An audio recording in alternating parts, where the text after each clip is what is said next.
This is a World War III Day X update. Something very strange is going on in Moscow right now, and it's not getting nearly enough attention. You guys come here because we do the realpolitik thing. We don't dabble in ideology and politics per se. We talk about things through the prism of might makes right. And once you understand that might makes right, and there is really at least no right and wrong that is being fought for in the higher echelons, then this prognosticating becomes quite simple. Here's what's going to happen. So right now, Trump is getting ready to meet with Xi Jinping in South Korea on Thursday. Now, they're going to kick that can down the road a little bit more. We're going to talk about the details of that meeting, what's going to be discussed, the possible deals, and why that's so significant in the broad scheme of things. But I first want to talk about what's going on in Russia, because there's some mysterious things that have been happening in the last few days that are quite concerning. Now, currently, there is a nuclear exercise ongoing. Big surprise. It seems that there always is. Global Thunder is an annual U.S. nuclear strategic command and control exercise meant to create realistic training activities against simulated opposition. And I've borrowed this screen from Neat Intel, who I might add despises me because I'm always chastising these technophiles, these SIGINT enthusiasts, because it's like one big technical circle jerk with these guys. They're like these curmudgeon individuals who have never seen the light of day, and they sit there and they listen to EAMs all day. That's all cool. Just translate it in a language that the rest of us can understand, okay? That's all we ask. Now, of course, this is a big nothing burger. These guys always say it's a nothing burger, and more often than not, they're correct, because they're not going to broadcast World War III. The revolution will not be televised, much like the devolution will not be televised. So we have to combine the SIGINT from them with the other things that we can observe, and here's what we can observe. This was a picture which I'm pretty sure that the Russians wanted to be seen. Now, both of these guys are looking up at the sky, right? Presuming that they're out there hunting drones. Now, most people don't realize it, but Moscow, this is their multi-layered air defense around Moscow. Moscow is a massive city, okay? So there are hundreds of air defense systems in and around the city. And this is for the first time we've actually seen these guys in the back of a pickup truck. I'm not sure what brand of pickup truck that is. Nonetheless, these soldiers outside the Kremlin signal that they're not only potentially looking up at the sky, but they're looking at the asymmetrical angle as well, because of course they could potentially be sabotaged. And there have been some rumblings about risks of a potential coup. And I'm wondering if the Kremlin has not taken some of these threats to heart, or at least covered that base, as unlikely as it might be. As you can appreciate, it's a contentious issue within this milieu of commentators on here.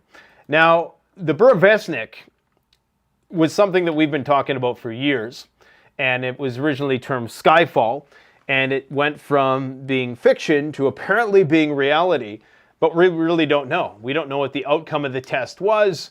We don't know if it was, like, did it have a parachute? Did it actually use the nuclear propulsion? I presume it did.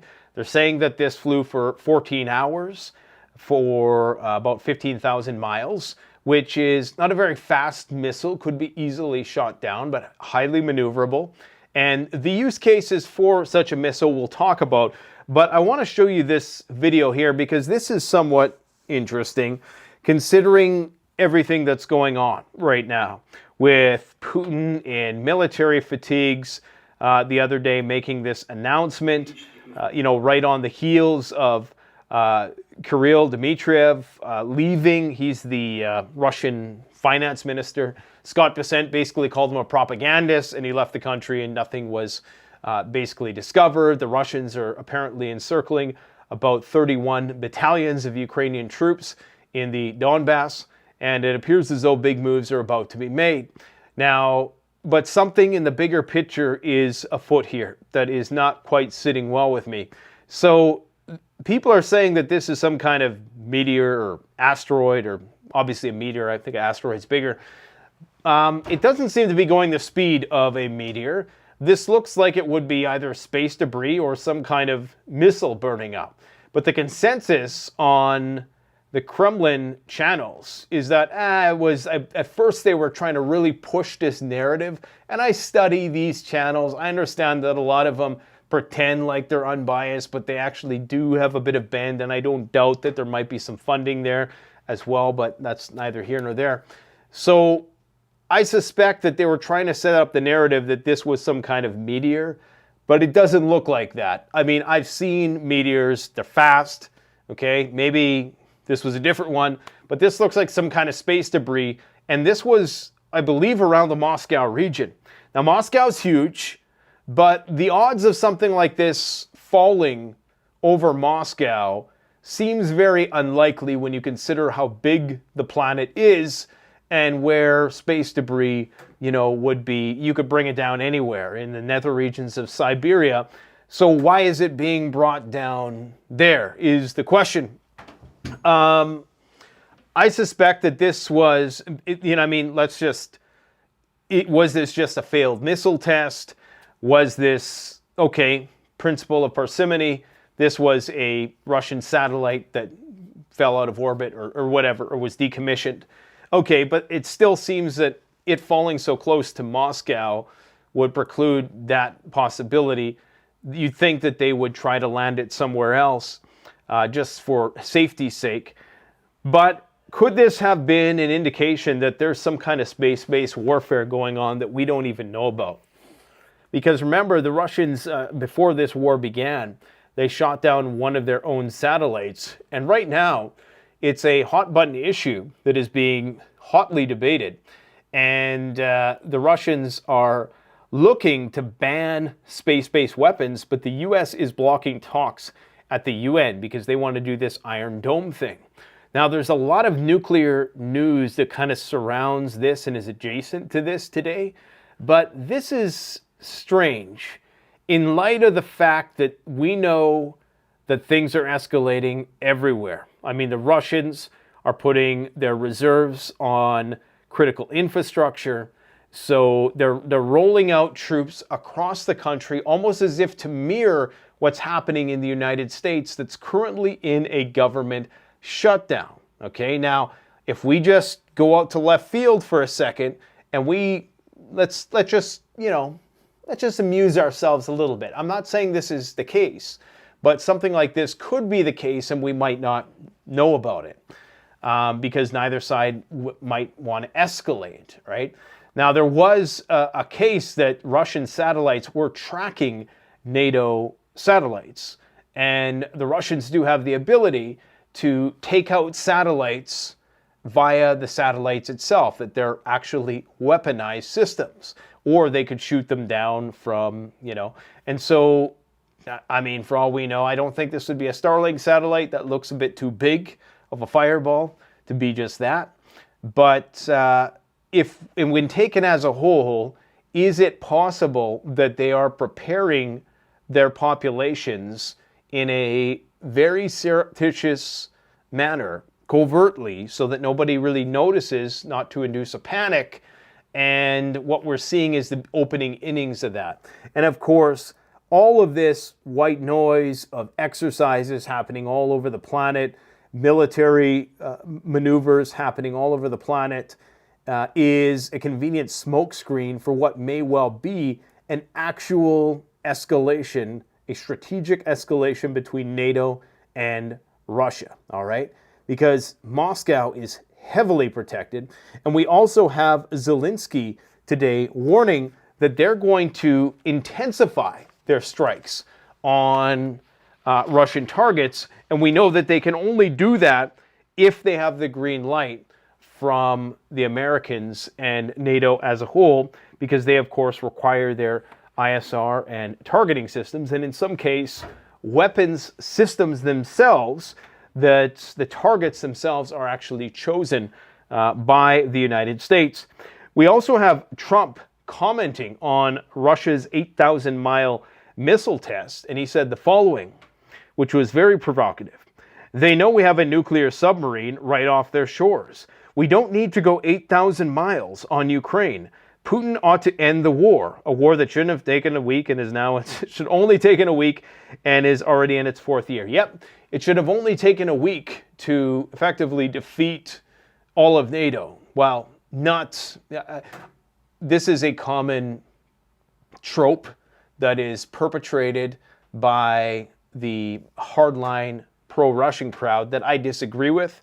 It's not all of NATO, but it's a significant portion. It's disingenuous for those NATO clowns to act as though Ukraine is just doing this all themselves. Yes, they're the ones who are shedding the most blood and having their population completely kneecapped, but not without the assistance of billions upon billions of dollars of a society or a collective of societies that are currently in a economic state of peril.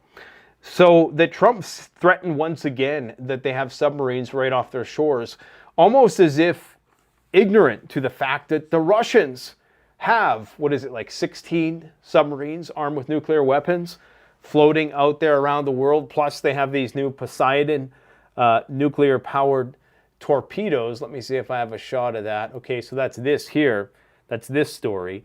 And the thing with this is that it's, people talk about it as a tsunami-inducing weapon. The purpose of this weapon is for stalking other nuclear submarines. Because if you can eliminate, that's really the Achilles heel, right?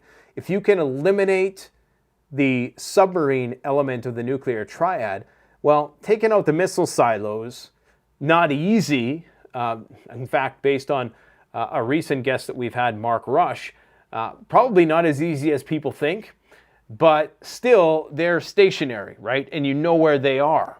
And maybe you could do something with the supercharged EMP or who knows what. Maybe there's some special fancy weapon that can take out the Minuteman missile silos. In addition to the deep penetrating, bunker busting nukes or whatever the case might be. Taking out the bombers is also doable if they're at the airports. But taking out the submarines has always been a problem. Now, allegedly, and take this story with a grain of salt, but it says that Nikolai Patrushev, who is very close to the president, his presidential aide, in fact, denied this request from Washington. But because you still have this New START framework, which is set to expire in a couple months, I should add, which is the last treaty, which isn't even being honored anymore anyways, but it's still there as a de facto sort of thing, or de jure, but it's not being honored. And apparently, Washington has sent an official request to Russia to transfer the Poseidon nuclear underwater drones for international expertise. This is a mistranslation, basically for inspection, right? Because they want to know how many warheads, in line with the New START policies on the amount of warheads that you can deploy at any given time. And I presume there's some parameters that are prescribed for their the amount of megatons and yield that they can have.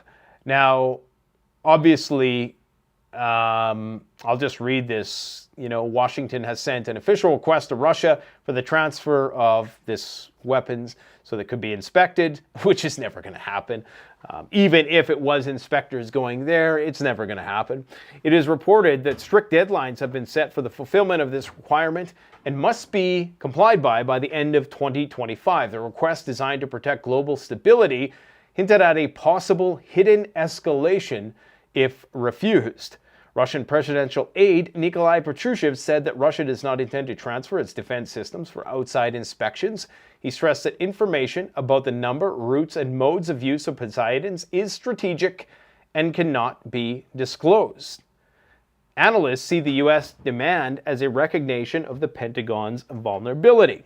The Russian underwater drone is also known as the Doomsday Weapon, is a qualitatively new system, the parameters and tactics which remain classified. And I believe this one is a nuclear-powered submersible that can effectively circumnavigate the planet a few times, or wherever it needs to go, it can get there. Highly maneuverable. You're probably not going to detect it, but it can carry a 100 megaton warhead, theoretically. Now, people will say, hey, that's a tsunami-inducing weapon that can basically wipe out all of the UK.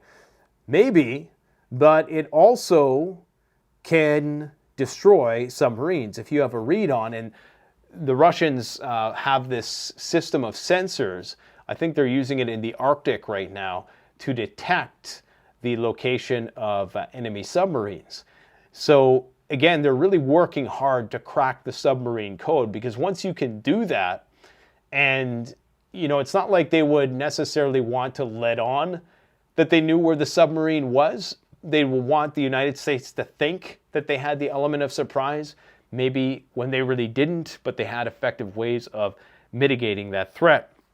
Now, since the war began, we've had the introduction of several types of missile systems. We've had the Zircon, we've had the Kinzhal, we've had the Sarmat, which still, the testing is inconclusive, but they claim they have it. And even before that, they had ICBMs anyways that worked on mobile platforms.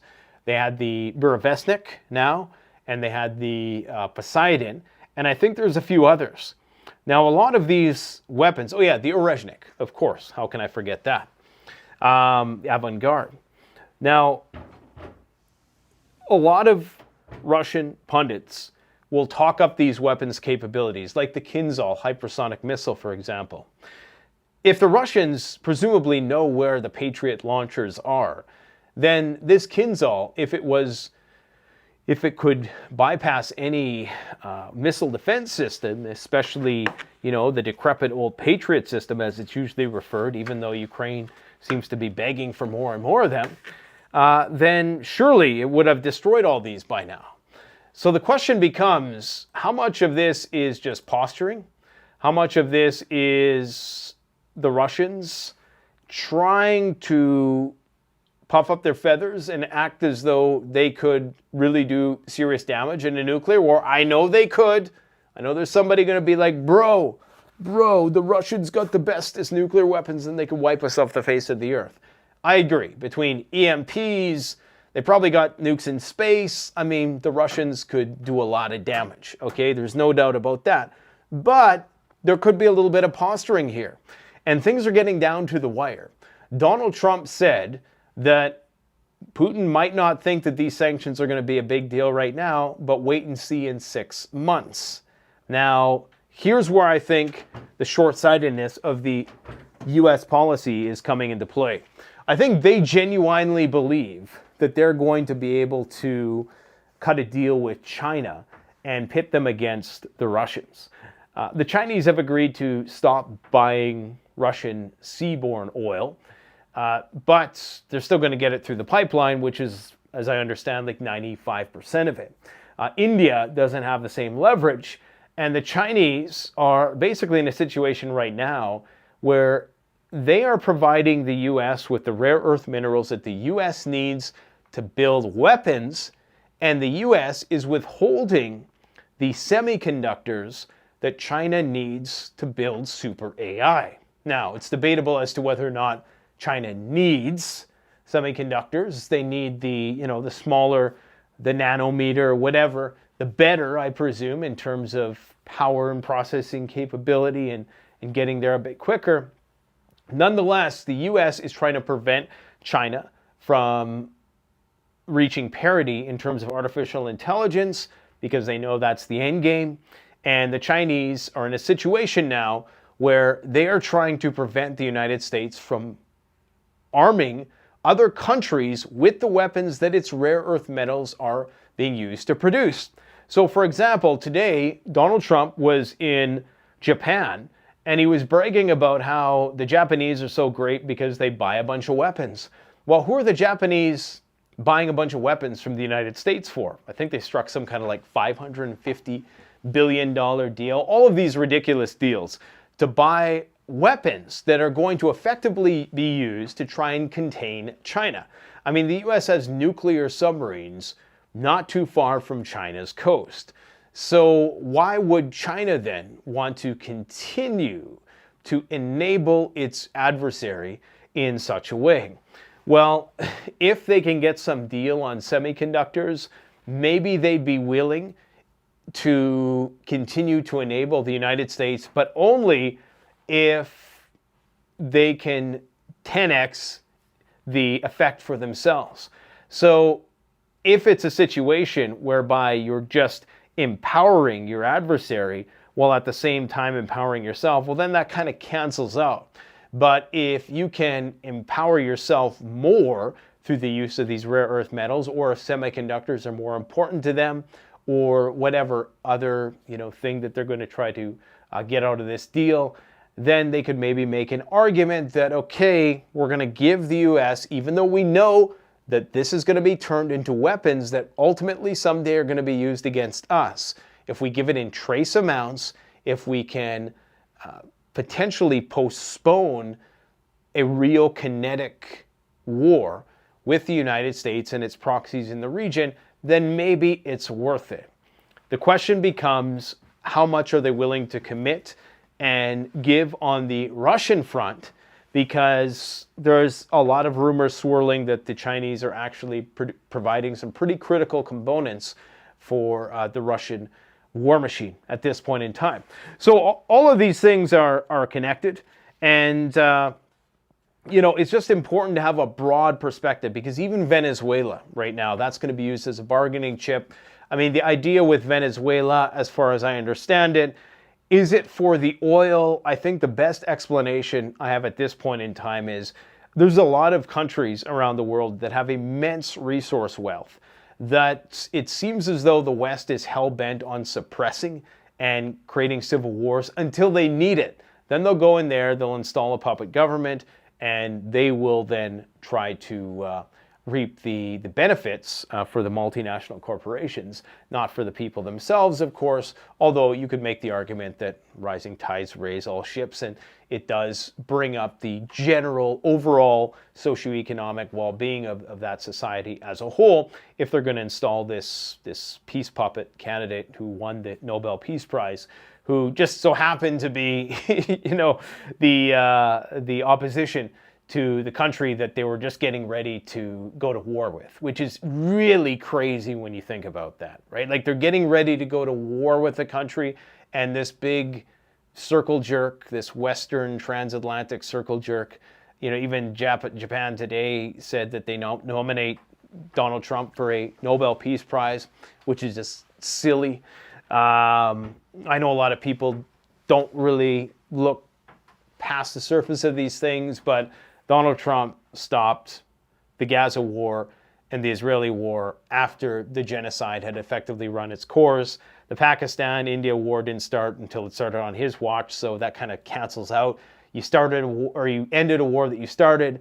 The Iran war was started on Trump's watch and arguably provoked by things that the Trump administration had done back in 2019. The Armenia-Azerbaijan thing was not really a high-intensity conflict at the time. It was like kind of a low-intensity thing with periodic flare-ups, but it wasn't like a huge deal, at least at the time being. It's only really for the purpose of encircling Russia and Iran. And then there's a few other, conflicts that apparently a couple of those ones are actually flaring up already and starting to fall apart. And so I mean, this thing is just ridiculous. So anyways, the irony that the Nobel Peace Prize was given to the opposition of a country that the purveyors of said peace prize, I mean NATO, are ready to go to war with is just it's just ridiculous. But that's the world we live in, right? Fortunately, most people don't think too deeply about these things, because if they did, they'd probably go nuts. This is one of the satellite shots of said air defense system, and this is what it looks like. So you have these air defense systems all over Moscow that look just like that. There was a new spy plane, an RC-135U. This is obviously a manned plane flying around the Black Sea again something that you never seen under Joe Biden. Just one in a list of at least dozens of things that you never seen under Joe Biden. I'm not, a fan of Biden. It's a gerontocracy, okay? Trump is an obstreperous, unpredictable, bloviating moron, and Biden was just senile, right? Like he was just, cooked. His brain was cooked. Trump doesn't read the intel reports. That's just all there is to it. There's nothing genius about this man. He speaks his mind, he's entertaining, and much like our social media nowadays, we're amusing ourselves to death. And it's really just bread and circuses. And I admit, I would rather listen to Trump talk than I would Biden, because at least it's like a slot machine. You never know what you're going to get. Whereas with Biden, it's just like a constant cringe fest.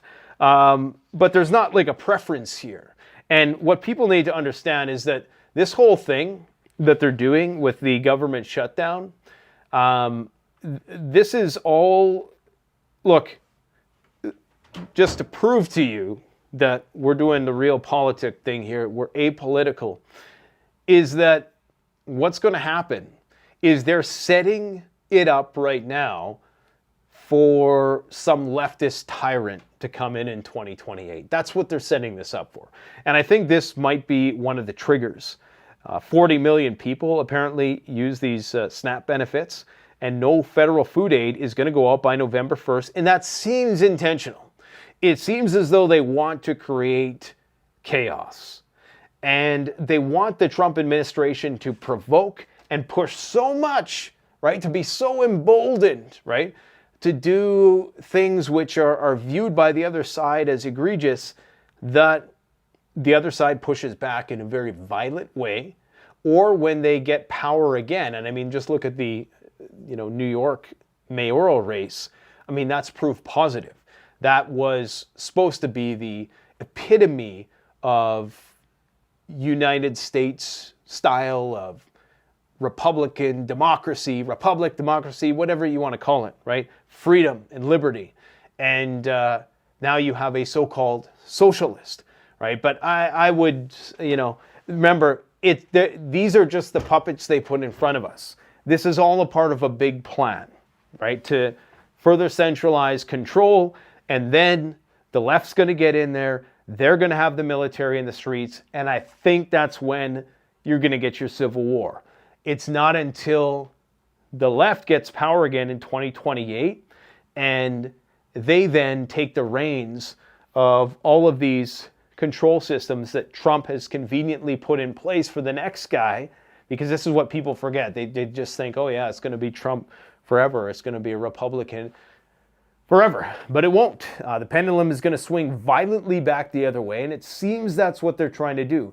They're trying to provoke some crazy response, and this might be it. I say might be because you just never know. Either way, it's coming, and this is the only thing that can tank the United States.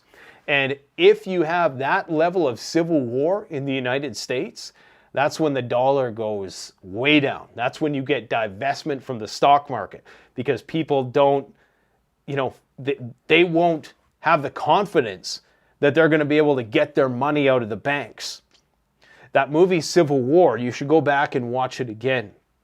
Because if a scenario like that were to play out, the US stock market would completely collapse, because the majority of the money that's propping up the US stock market is foreign investment.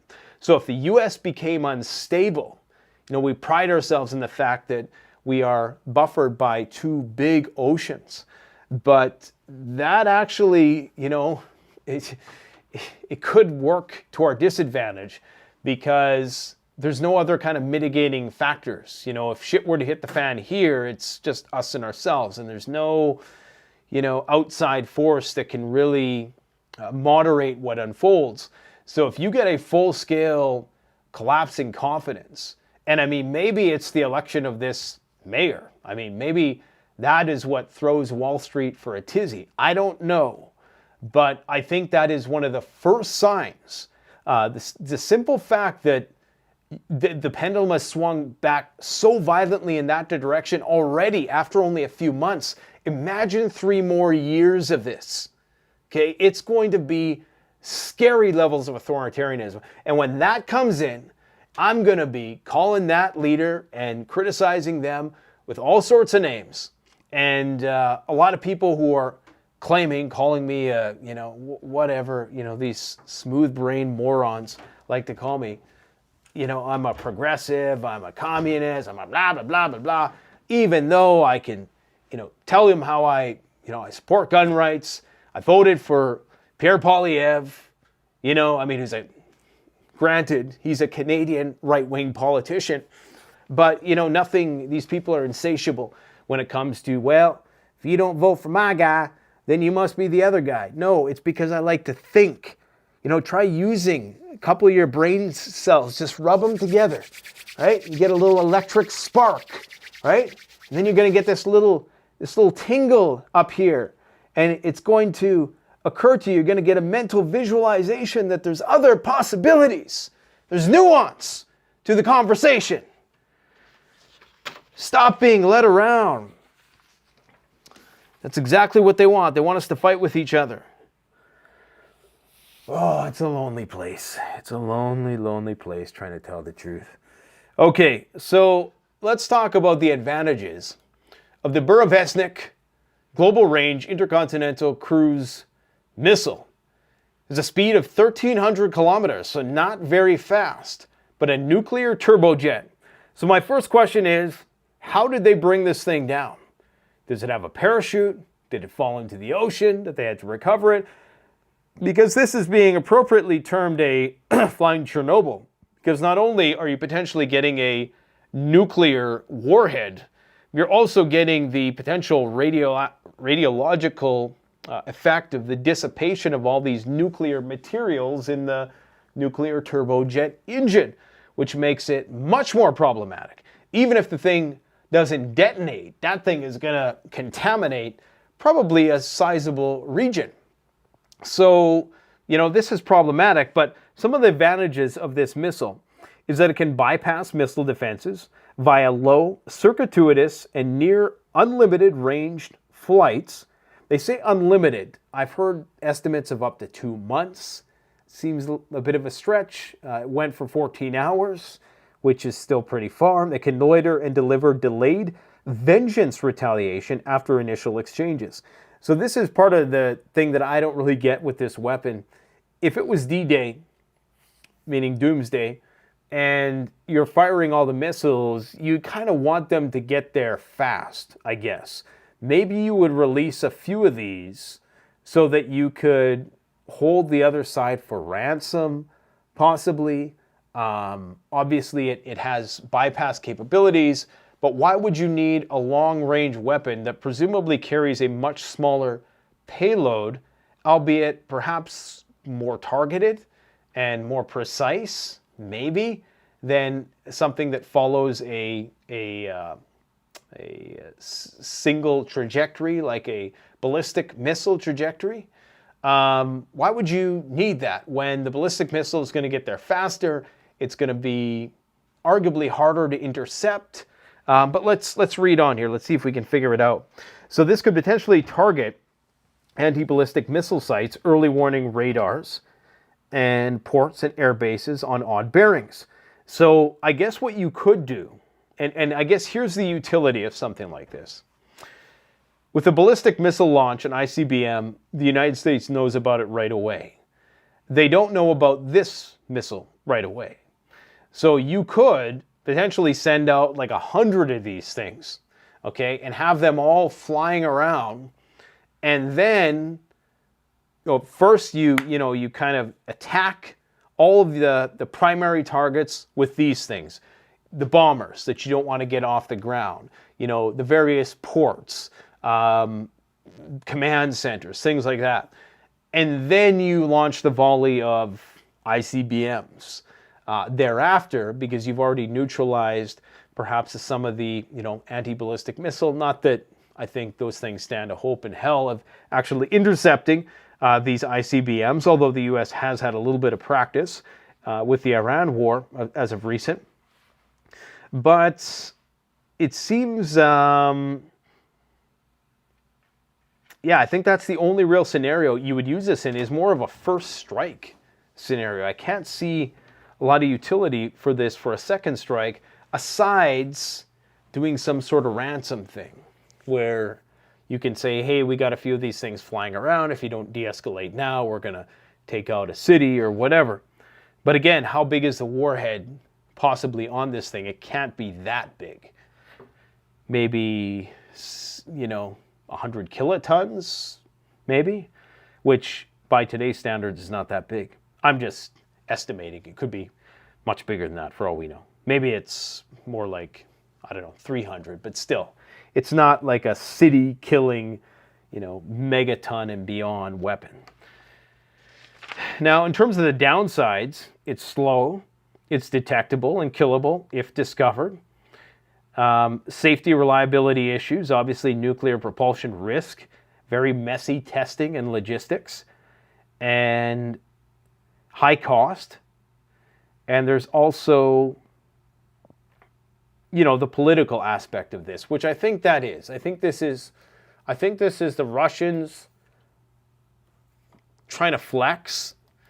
The question is it going to work? Because the Russians, up until this point, have not established deterrence. In fact, you have Volodymyr Zelensky. Let me see if I can find my notes here. Volodymyr Zelensky was saying that they're going to now intensify their strikes on Russia. A decision has been made to expand the geography of our long-range weapons, including kamikaze drones and cruise missiles. Well, they can't use those cruise missiles without the United States. Now, they're going to say it's Storm Shadow, and Donald Trump's going to say, well, I have nothing to do with it because those are Brits, or the Scalp missile, which is French. But the French and the Brits don't do anything without the U.S. approval. In fact, they requested U.S. approval prior to this. Now, this all could be softening us up for Germany, bringing in the Taurus missile, because the Brits right now are in conversations with the Germans to, let me see if I can find, it's going to be the last one I find, to share their nuclear weapons, right? So if they provide the nuclear umbrella directly to Germany, which is not contingent on American involvement, because that's what they're worried about. They're worried about the Americans are going to ditch them. So they want France and UK's word that they're going to provide a nuclear shield in such case that Russia retaliates against them for providing Taurus missiles. I think that's the kill chain as it's going to happen here. Negotiations with Trump on the transfer of Tomahawk missiles are still underway, according to Keir Starmer. So, still ongoing. The Venezuela thing is heating up, man. I mean, it's unbelievable how irreverent the UN and just all countries are towards this issue. Like, they're getting ready to just unilaterally go to war on the Venezuelan people, which is ultimately who's going to be impacted, and nobody seems to care. When Russia was doing this buildup, it was like, pearl clutching abound. Now, it's just like, oh yeah, that's just the U.S. doing their thing, That's what they do. Crazy cats. Looks like a war might break out between Ethiopia and Eritrea.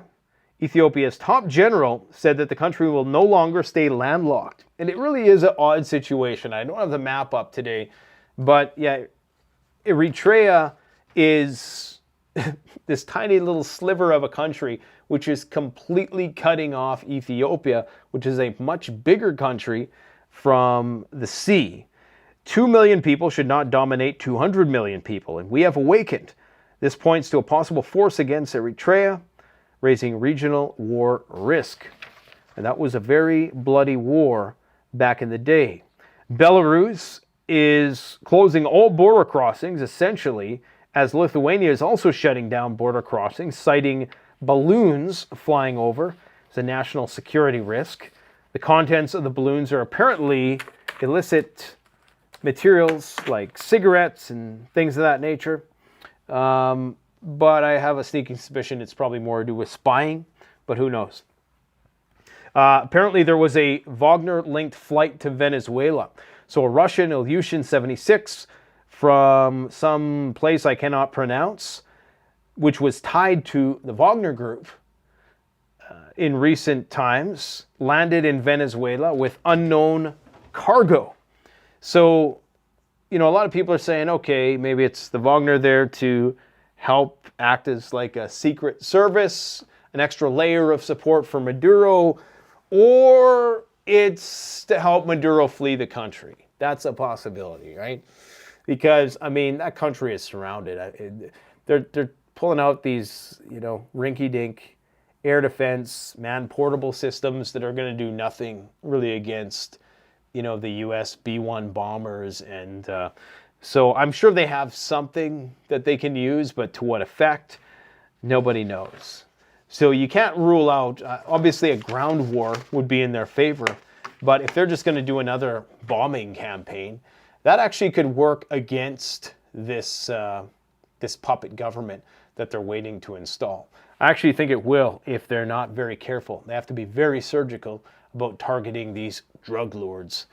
But I think that the whole purpose is to not steal the oil, but to destroy any possibility. There's two possibilities, I should say, because I'm not entirely, convinced one way or another.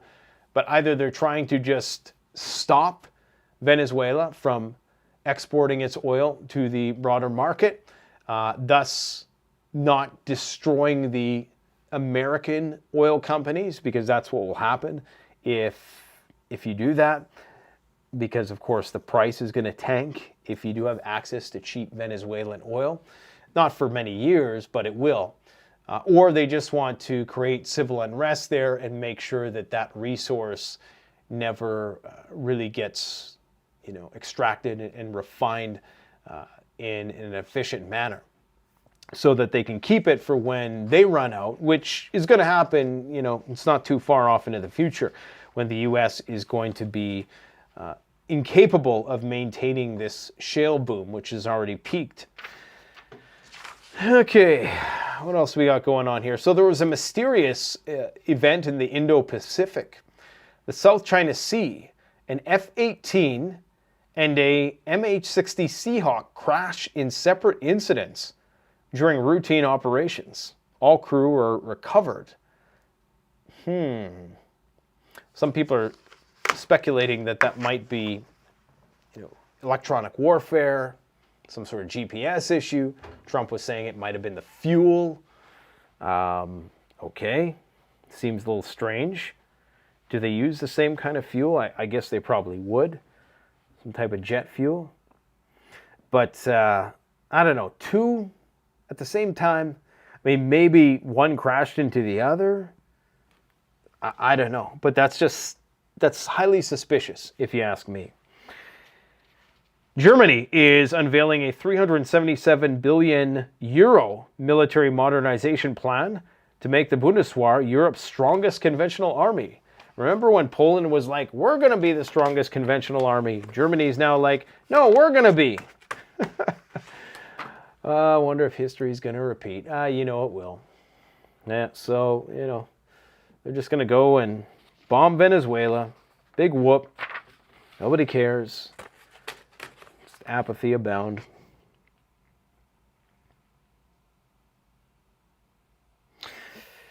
Okay, just to elucidate this a little bit more. So the Kremlin security is moving up to 5 more mobile air defense units near the Kremlin. Some Russian sources say Putin left the Kremlin residence for safety, although this is not confirmed. However, we do see him in a bunker in military fatigue, so maybe he left to go there. It's hard to say. But, something very strange is going on.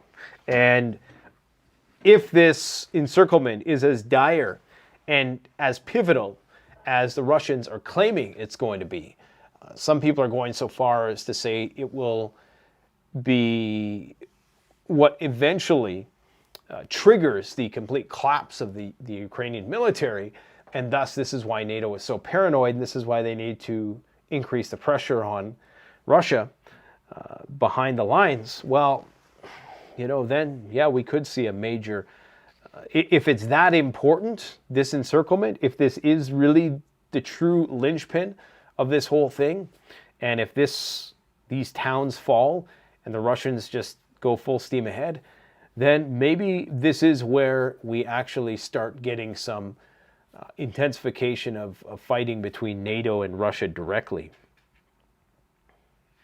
As I indicated, see, I always just do the screens and I never use my notes, so I forget things. But this plane has never been operating in this region before. So this is the first time the RC-135U has operated in this region. This is an elite electronic intelligence jet. Vladimir Putin also signed Russia's exit from the U.S.-Russia plutonium disposition agreement, ending the 2000 Pact on military plutonium neutralization. So what they do with the decommissioned nuclear weapons and plutonium, that treaty is now void as well. So there really is nothing left at this point. I think the space-based weapons ban is still there, but that one is... I don't think any of these treaties are being honored at this point. Basically, Lavrov here just explicitly states the obvious, but here's what he says. So when people now say ceasefire, ceasefire, we know that they want just to buy some time again. And that this logic, which is deeply rooted in Zelensky, whatever moves him, brain, is obvious for any objective observer. Yeah. So this is why the Russians won't agree to a ceasefire, because by all accounts, they're winning on the front line. In terms of this space treaty stuff, Russia told the United Nations General Assembly that it's ready to negotiate a legally binding ban on space weapons, accusing the U.S. of blocking talks and ignoring questions about the reported Golden Dome. Moscow reiterates it doesn't want a new arms race and wants a binding international instrument, underscoring rising space security tensions. And just think, this is all before super AI.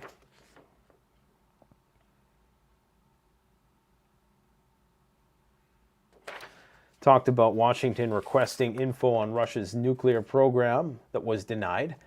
Scott Bessent called Kirill Dmitriev a propagandist. That's his counterpart. In other words, all of Dmitriev's proposals for cooperation are just Russian propaganda. So that whole dog and pony show about him going there to talk about a tunnel and all this nonsense, it's so far removed from reality that, you got to be smoking some good stuff to believe a word of that. Europe is moving towards a $163 billion loan backed by frozen Russian assets, and Trump says, that's a matter of the European Union if they do it, right? Our hands are washed of it. If you guys want to do it, fine.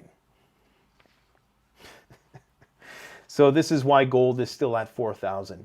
The price of gold, it only hit 4,000 in October, I'm pretty sure. It was in October. And so there's already, the Bitcoin bros saying the sky is falling. And the most media attention I've seen on the price of gold is when it corrected. And it corrected about 10%, and that's because speculators, right? The paper trade. It's not because people who've bought gold or central banks are selling their gold thinking that you need to make a quick buck. It doesn't work that way. The people who are buying enough physical gold to actually move the needle are not selling it. It's not easy to sell gold. I mean, there's tax implications in some places, and you got to physically go into a place. And this is in an age where people are so used to just pushing a button on a screen and doing a trade quickly. So all of this shenanigans with gold, wherever the dust settles, that's the price of physical gold. That's what people are physically willing to pay to put it in their coffers. So, disregard the, gold is only going to go up. I mean, it has had a crazy run this year. What is it, like 50% or something to that effect? Way more than that, I think. But it's now beaten the S&P 500, I think, for the last 20 years, plus dividends. So think about that. If you were to just buy gold, put it under your pillow, that would have beat the market plus dividends over the last 20 years. I mean, that's crazy. All the thought and the stress that you would have to put into that if you just bought gold, and silver as well. I'm pretty sure silver as well. So I'm not, if you're a person who's sitting on a lot of the stuff, which myself personally am not, but, I have a little bit of it, but just kind of enough. I've done some reviews for like gold backs on the channel, so they sent me a few things. I've had some, we've done some videos on gold and silver, so I've wanted to have something to show people. But by and large, at this point, I'm actually considering buying at this level because for me, the blow-off top is not really a big deal because I kind of understand how the market works. The price of gold, if it consolidates around 4,000, look out, because that's a floor, that's not a top.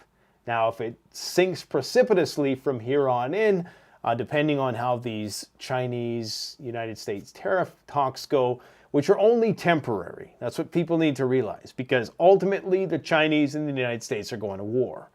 They're giving the Japanese weapons to ultimately someday fight the Chinese. So they might be able to kick that can down the road for a little bit longer, but eventually the whole performative thing has to go by the wayside, and reality is going to sink into these negotiations. Hurricane Melissa records the most powerful wind gust ever recorded in a hurricane, reaching 241 miles per hour.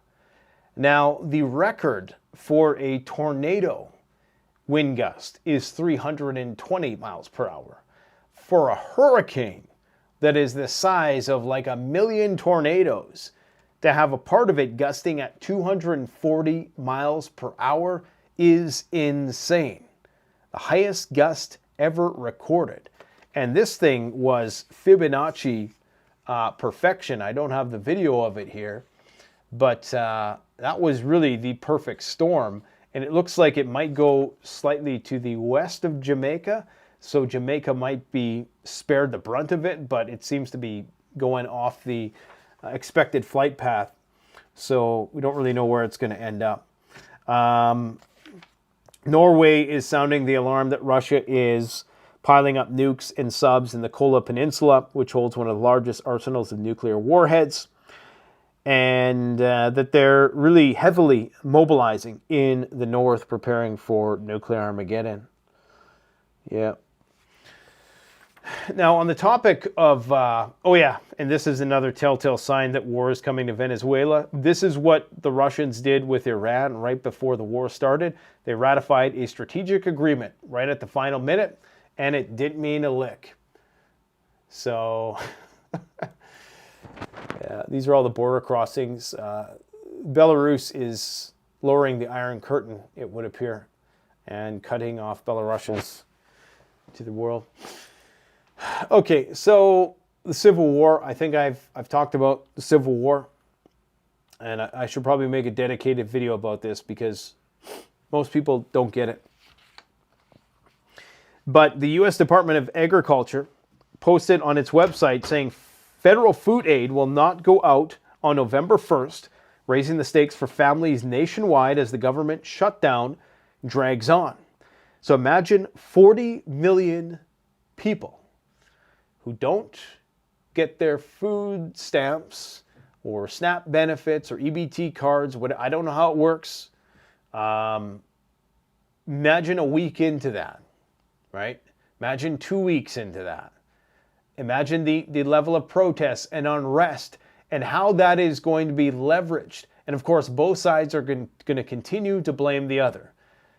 I don't understand the details of it, but the Republicans are going to say, well, the Democrats are holding this back, and the Democrats are going to say, well, the Russians are holding this back. Or the Russians, Freudian slip, the Republicans are holding this back. The new notice comes after the Trump administration said it would not tap roughly $5 billion in contingency funds to keep benefits through the Supplemental Nutritional Assistance Program that 1 in 8 Americans use to buy groceries. Bottom line, the well has run dry. Yet, for some reason, they found some money to pay those soldiers in the streets. What a surprise. And to go and start another war. Yet, there's supposed to be all these windfalls from tariffs. And we're making all this money, despite the fact that the debt is growing and grew by $1 trillion in the past 2 months. Yet, here we are. Here we are. Oh, man. I just want to... I don't even know if I want to do this anymore. I just want to go out onto the farm. Maybe a place that's slightly warmer than this, somewhere, in Montana where it's a nice plant hardiness zone, level 6 or something.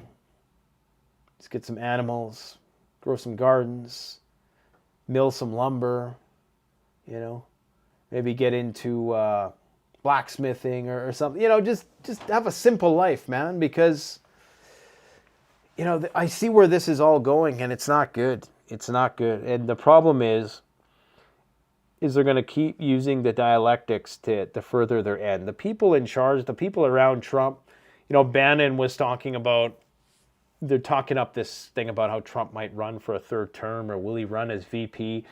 And just the way that they talk about how we're going to try to get Trump elected, right? Who is this we?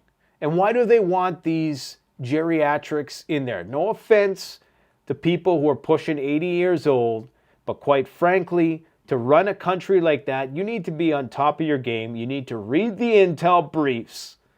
And at that point in time, you run the risk of, what's the terminology? Senescence. You run the risk of just degrading over time. Okay, and so is it this why they want these Manchurian candidates in there? Because they know that as long as you can pander to Trump's ego, he'll sign and say and do anything you want. Like this whole Marco Rubio's war with Venezuela, because he's got some chip on his shoulder because his parents are from Cuba or something, and how Benjamin Netanyahu has his way with Trump, and now Zelensky and the Europeans are having their way, and now the Japanese and the Taiwanese are going to have their way. And, MAGA's not going to get a damn thing except they're going to change the name of the Department of War, they're going to put up a statue, they're going to put some gold in the Oval Office, change a body of water's name, and put some, guns in the streets. And, probably I wouldn't doubt if they secretly pass some bill that actually restricts your gun rights, kind of like he did with the bump stock thing back during his presidency. Anyways, that's the ball game. I wonder who won the game tonight. For me, baseball is nostalgic. I understand it's bred in circuses, but here in Canada, you need to understand something. We have one team for baseball, one team for basketball. There's no more Vancouver Grizzlies. There's no Montreal Expos. It's the Blue Jays and the Raptors. It's all we got. So let us have this. Okay, let us have this, Los Angeles, please. So we can forget about it the very next day. I hope they win. Why not? I remember the Dream Team, 92, 93, Alomar, Joe Carter. I can't even remember all the names of them, but you guys know what I'm talking about. That was the golden age of baseball, right? When we were all a bit younger and we actually cared. Now we're just preparing for the worst. But hey, you can zone out just to keep your sanity once in a while. if you guys want, there's still a few things in the warehouse, believe it or not. The best deals, which unfortunately right now are only available to Canadians because there's this big trade war going on. And Donald Trump doesn't want me sending stuff down there to you guys. So unfortunately I can't. But Canadians, I would encourage you to seize upon these opportunities because you're going to get the best deals, 30% off, store-wide. That's as low as I'm going because everything is clearing out at 30%. I didn't hike everything up by 50% and down market 30%. It's really 30% off. And we got the top tier of gear that you have to import. A lot of it is from the US. So you're going to have to import it and you're going to pay some hefty import fees. So everything you see me wear or use in the videos, we basically stock because I only sell what I use. Anyways, guys, get it while the getting is good, my friends. Got to go later.